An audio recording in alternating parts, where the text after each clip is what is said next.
लो, हम आ गए। जब तक तोड़ेंगे नहीं तब तक छोड़ेंगे नहीं। आरसीबियंस का ये शायद 2018 से एक यही उनका लक्ष्य था कि जब तक जीतेंगे नहीं तब तक छोड़ेंगे नहीं। भाई साहब, 2018 से जो आरसीबी का कह दे तो भाग्य बदला हो या खेल बदला हो या क्या बदला कि दोस्तों आज वो उस मुकाम पर पहुंच गई है जो शायद अच्छी अच्छी टीमें नहीं कर पाई। लगातार दूसरा आईपीएल। हाँ दोस्तों, कल क्या धमाकेदार आरसीबियंस ने क्या धमाका कर दिया। गुजरात को तो बिल्कुल परास्त कर दिया। परास्त नहीं होता है क्या, धुआंधार बैटिंग, धुआंधार बॉलिंग। मतलब एक भी कोई ऐसा क्षेत्र नहीं था जहां पर उनकी कमी नजर आई हो। वो चाहे बैटिंग हो, वो चाहे फील्डिंग हो, वो चाहे बॉलिंग हो या कुछ भी हो, कुछ भी कमी नजर नहीं आई भाई साहब कल। क्या बैटिंग थी, क्या बॉलिंग थी, क्या फील्डिंग थी और क्या जबरदस्त मैच खेला भाई आरसीबी ने। लग रहा था कि हाँ उनको फाइनल खेलने की चुल है कि हाँ यार हमको तो फाइनल खेलना ही है। क्या 2018 से क्या अब जो पहले टीमों का दौर होता था, सीएसके, मुंबई, इनका दौर था, वो क्या खत्म हो चुका है? अब क्या आरसीबियंस का दौर आएगा? वेल, ये सवाल जायज है क्योंकि जिस तरह से जो आरसीबी खेल रही है ना गेम पिछले पिछले 2 साल से, इस साल का टूर्नामेंट लो या वो पिछले साल का टूर्नामेंट, मतलब एक तरफा डोमिनेट किया है दोस्तों। मतलब एक तरफा कोई लगा ही नहीं। वो कभी ऐसा पिछले साल भी ऐसा ही टूर्नामेंट जब हुआ था तो ये लग ही नहीं रहा था कि भाई वो कहीं से भी हारने के पर्पज से खेल रही हो। मतलब कहीं भी लूज नहीं किया उसने गेम। और वही इस साल भी उसने कहीं भी लूज नहीं किया गेम। कि जैसे कि पंजाब थी, पंजाब ने 6 मैच जीते, फिर उसके बाद उसने लूज कर दिया कि अरे हम तो जीत जाएंगे, पहुंच जाएंगे।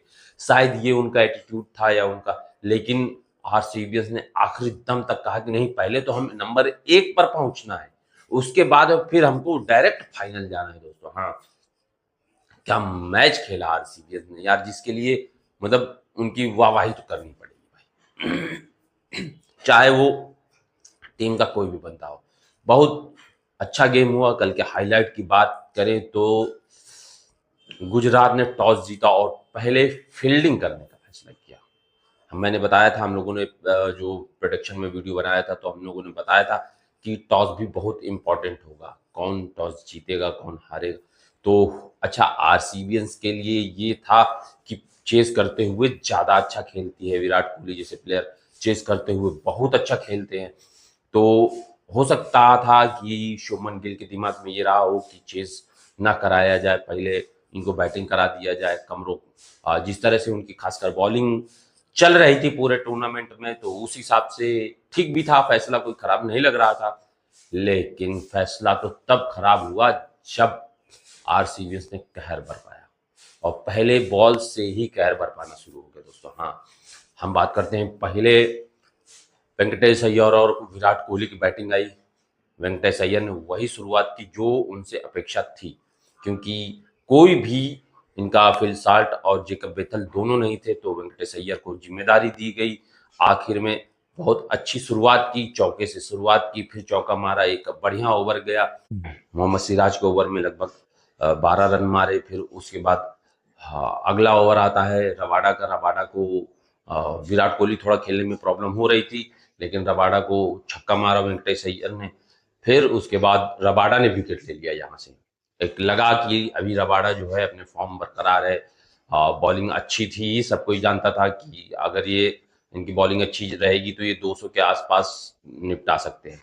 फिर बात आती है रबाडा की विकेट लेते हैं, लेकिन फिर उसके बाद देवदत्त पडिक्कल और विराट कोहली एक अच्छी साझेदारी करते हैं और ताबड़तोड़ बैटिंग करते हैं और 6 ओवर में लगभग 76 रन बना लेते हैं दोस्तों। हाँ, 6 ओवर में 76 हो जाता है, विकेट गिरता नहीं है। उसके बाद अनफॉर्चुनेट विराट कोहली आउट हो जाते हैं। फिर देवदत्त पडिक्कल और उसके देवदत्त पडिक्कल भी उसी ओवर में आउट। एक ओवर में 2 विकेट से थोड़ा सा झटका लगता है, थोड़ा सा स्कोर स्लो होता है। फिर उसके बाद कुणाल पांड्या को भेजा जाता है। फिर उसके बाद रजत पाटीदार भी होते हैं। कुणाल पांड्या और रजत पाटीदार के बीच में एक जबरदस्त साझेदारी होती है, थोड़ा सा पहले स्लो होती है, लेकिन फिर जो ताबड़तोड़ रजत पाटीदार और कुणाल पांड्या भी बहुत इंपॉर्टेंट अहम रोल है, पारी को स्लो नहीं करते हैं वो लोग, पारी को लगातार रन बनाते रहते हैं। जहां लग रहा था कि 15 ओवर में 120 130 140 ही बनेगा, लेकिन वहां पे उन्होंने एक 15 ओवर में 168 मारा दोस्तों। हाँ, 168 मार के एक अच्छा स्कोर की नींव रख दी कि चलो 230 के करीब जा सकता था स्कोर। फिर उसके बाद आने वाले 5 ओवर में क्या ताबड़तोड़ बैटिंग की है भाई साहब, बहुत जबरदस्त। रजत पाटीदार कैप्टनसी, क्या रजत पाटीदार की बात करें तो रजत पाटीदार यार वो बंदा है जिसने आरसीबी को 18 साल बाद कप दिलाया था। वो उनकी कप्तानी में 18 साल बाद जीती थी। और अच्छा, ऐसा नहीं है कि रजत पाटीदार ने सिर्फ कप्तानी करी हो, बहुत अच्छा गेम भी खेला। कल क्वालिफायर था, कल भी उन्होंने 93 रन बनाए, शतक से थोड़ा सा चूक गए, लेकिन क्या जबरदस्त पारी खेली भाई। और एक महाविशाल काय स्कोर दिया जीटी के लिए, 255 रन का टारगेट होगा। जब 255 का रन, तो क्या घंटा जीटी बना पाएगी? जीटी 200 के करीब स्कोर चेस कर सकती है, 200 के आसपास, 250 255, ये जैसे पंजाब जैसी टीमें थी वो चेस कर सकती थी ने, उसके लिए था ये स्कोर। कोई नहीं, ये हो सकता था वो चेस, लेकिन जीटी जिस तरह से खेल रहा है, शुरुआत हमेशा अच्छी रही है कि ओपनर उनके बहुत अच्छा चले हैं, तीसरे नंबर तक। लेकिन कल बात करते हैं जीटी की, जब 255 का टारगेट मिल गया, टारगेट बड़ा था ही, लेकिन जिस तरह से शुभमन गिल और साई सुदर्शन का प्रदर्शन रहा है, तो लग रहा था कि मतलब कहीं ना कहीं थोड़ा बहुत कंपीट तो करेंगे ही, कहीं ना कहीं थोड़ा टक्कर देंगे। लेकिन कहते हैं कल भाग्य भी, जब भाग्य आपके साथ नहीं होता ना भाई साहब, आप चाहे कितने बड़े धुरंधर हो, कितने बड़े अच्छे प्लेयर हो क्या नहीं हो, भाई कुछ मायने नहीं रखता। भाग्य से बढ़कर कोई मायने नहीं रखता। तो कल जीटी के साथ भाग्य तो था ही नहीं, किस्मत बिल्कुल खराब थी। कहते, कुछ लोग कहते हैं कि टैलेंट होना जरूरी है, टैलेंट के साथ भाग्य होना बहुत जरूरी है। तो कल भाग्य का भाई साहब यही रहा कि भाग्य ने जीटी का कोई भी साथ नहीं दिया। और साई सुदर्शन जो अच्छा खेल रहे थे पूरा टूर्नामेंट में, जिनके सर पर पर्पल कैप थी, वो एक शॉट लगाते हुए उनके हाथ से बल्ला छूटता है, और भाई साहब वो बल्ला नहीं छूटता है, वो मैच छूट जाता है वहां से। हाँ, वो बल्ला नहीं छूटता दोस्तों, वो मैच छूट जाता है, क्योंकि वो बल्ला जाता है सीधा स्टंप में, हो जाते हैं हिट विकेट। फिर उसके बाद जीटी की जो दशा हुई है ना, वो दुर्दशा हो जाती है एकदम। क्यों? क्योंकि फिर जो आता है वो जाता है। शुभमन गिल अगले ओवर में आउट होते हैं, बटलर 2-4 शॉट अच्छे लगाते हैं, लेकिन वो भी पावर प्ले के अंदर 3 विकेट हो जाते हैं।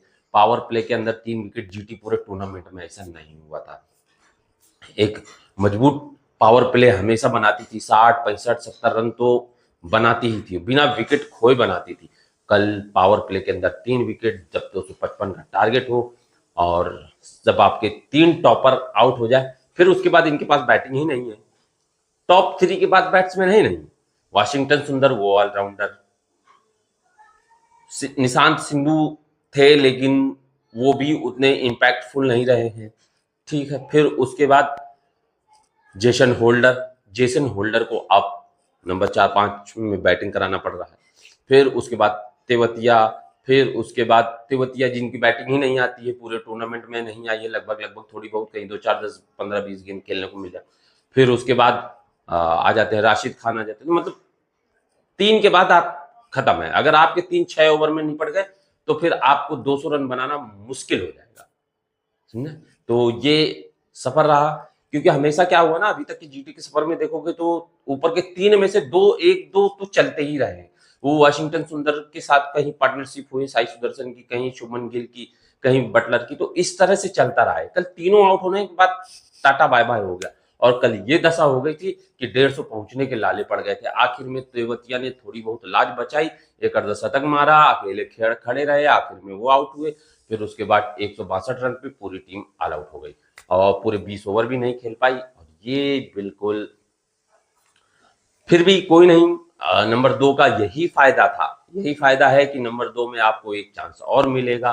अब आज जो एलिमिनेटर होगा SRH और राजस्थान के बीच में, जो आज जीतेगा उससे गुजरात टाइटंस भिड़ेगी। तो मतलब नंबर 2 का फायदा ये होता है कि आपको एक चांस और मिलता है।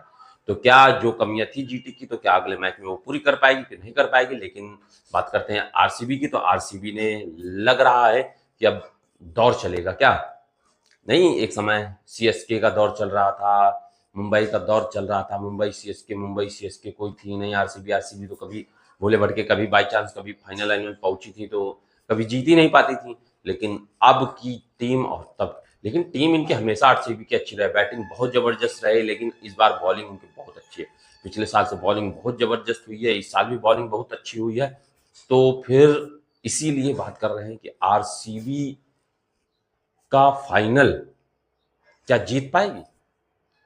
अब कौन आता है, या जीटी फिर से वहीं पर आएगी, या आज जो जीतेगा कौन आएगा, हैदराबाद राजस्थान? तो आज का मैच है, तो आज के मैच में आप कमेंट करके बताइएगा कि आज कौन जीतेगा, राजस्थान जीतेगी या हैदराबाद जीतेगी।